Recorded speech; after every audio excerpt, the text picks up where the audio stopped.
एक छोटा सा प्रश्न तो नहीं है, पर एक प्रार्थना एक माता की ओर से आई है। माता बड़े दुख में है, पीड़ा में है, इसलिए ये बात मैं कह रहा हूं कि महाराज जी, युवान पुत्र चला गया, केवल सत्संग का ही मेरे जीवन में आश्रय है, पर किसी भी प्रकार से हृदय की पीड़ा कम नहीं हो रही है। और आपने प्रार्थना की है कि आपके शब्द मेरे लिए औषधि का कार्य करेंगे, मेरे लिए कुछ कहिए, मेरा मार्गदर्शन करिए। देखो, दुख का कारण अज्ञान है। आपने मुझसे पूछा है तो मैं कोई औपचारिक बात तो आपको नहीं कहूंगा। दुख का कारण अज्ञान है। पहले तो यह बात समझ लेनी चाहिए कि किसी के आने से सुख और किसी के जाने से दुख नहीं है। दुख हमको हमारे अज्ञान के कारण प्राप्त होता है, दुख जीव को अविद्या के कारण प्राप्त होता है। दुख का कारण अज्ञान है।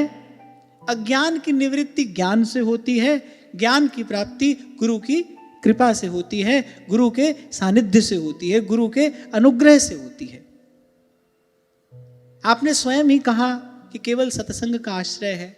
मैं आपसे यही कहूंगा कि केवल सत्संग का ही आश्रय रखना। यदि पूर्ण सुख का अनुभव करना है और सब दुखों की निवृत्ति हम चाहते हैं, तो फिर तो भाई केवल एक सत्संग का ही आश्रय लेना चाहिए। एक दुख की निवृत्ति करोगे, इतने में दूसरा दुख आकर खड़ा हो जाएगा। उसमें कुछ प्रयास करोगे, फिर कोई नया दुख आकर खड़ा हो जाएगा। और संसार में तो सुख मिलता भी है, तो वो थोड़ा सा सुख जो अन्य दुख हैं उसको हटाने में सक्षम नहीं होता, समर्थ नहीं होता। देखो, इस समय जो आपके मन की पीड़ा है उसको केवल भगवान दूर कर सकते हैं। सबसे पहले तो ये बात मान लेना, इसको गांठ बांध लो। इस समय आपके मन में जो दुख है, जो पीड़ा है, इस समय जो क्लेश आपको मिल रहा है, उसको दूर केवल भगवान कर सकते हैं। भगवान का नाम कर सकता है, भगवान का आश्रय कर सकता है, भगवान की शरणागति कर सकती है। इस समय आपको यह करना चाहिए कि किसी ऐसी औषधि का आप सेवन करो जिससे भगवत भाव दृढ़ हो, जिससे भगवान की शरणागति का भाव दृढ़ हो। और ऐसी औषधि केवल सत्संग ही है भाई।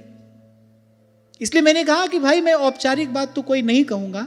निश्चित रूप से इससे बड़ा दुख और क्या होता है, क्या हो सकता है। पर भाई अपना ही कोई प्रारब्ध है जो ये दुख बनकर हमारे सामने आया है। पर मैं तो कहूंगा कि इस समय भी भगवान की कृपा का ही दर्शन करो। कि आपने कहा कि जीवन में कुछ सत्संग का आश्रय है, अगर सत्संग का आश्रय नहीं होता तो हो सकता है ये जीवन टूट जाता, बिखर जाता।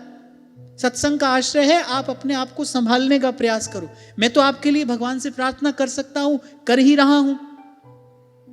पर एक बात को समझना, और आपके माध्यम से ये अन्यों के लिए भी ये बात है, इस बात को समझना भाई, किसी के आने से सुख नहीं होता, किसी के जाने से दुख नहीं होता। सुख और दुख दोनों का ही कारण अज्ञान है, अविद्या है। हमको केवल ये दुख दूर करने में नहीं लगना है। अब आपके जीवन में ऐसी स्थिति आ गई है तो अब आप केवल इस दुख को दूर करने में ना लगो। अब तो आप कोई ऐसा प्रयास करो कि जिससे इन दुखों से सदा सदा के लिए मुक्ति हो जाए, सच्चा सुख प्राप्त हो। जैसा मैंने कहा, दुख का कारण अज्ञान है, अज्ञान की निवृत्ति ज्ञान से होती है, और ज्ञान की प्राप्ति गुरु चरणों के सानिध्य से होती है, गुरु की कृपा से होती है, गुरु के अनुग्रह से होती है।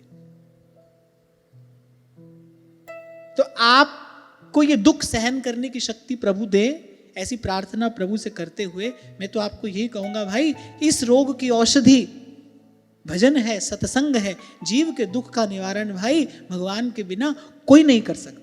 निज अनुभव सुन कहूं खगेसा, बिन हरि भजन न जाहि कलेसा।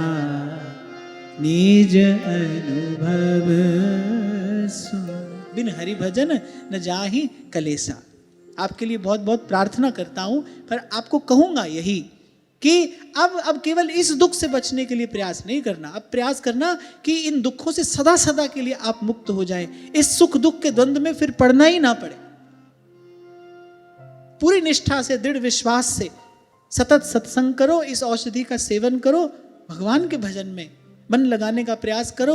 और मैं तो कहूंगा भाई, ऐसी स्थिति ऐसी स्थिति यदि जीवन में आ जाए, फिर तो मैं कहूँगा कि ऐसी स्थिति का सदुपयोग करना चाहिए और लगा देना चाहिए अपने मन चित्त को संसार में। इतनी निकट से आपने संसार की असारता देख ली, इतनी निकट से आप संसार की दुख रूपता का अनुभव कर रही हैं।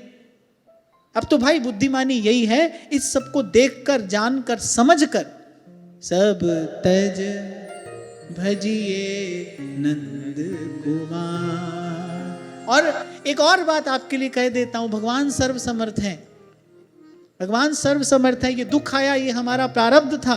और जैसे कहते हैं ना, मारने वाले से बचाने वाला हमेशा बड़ा होता है।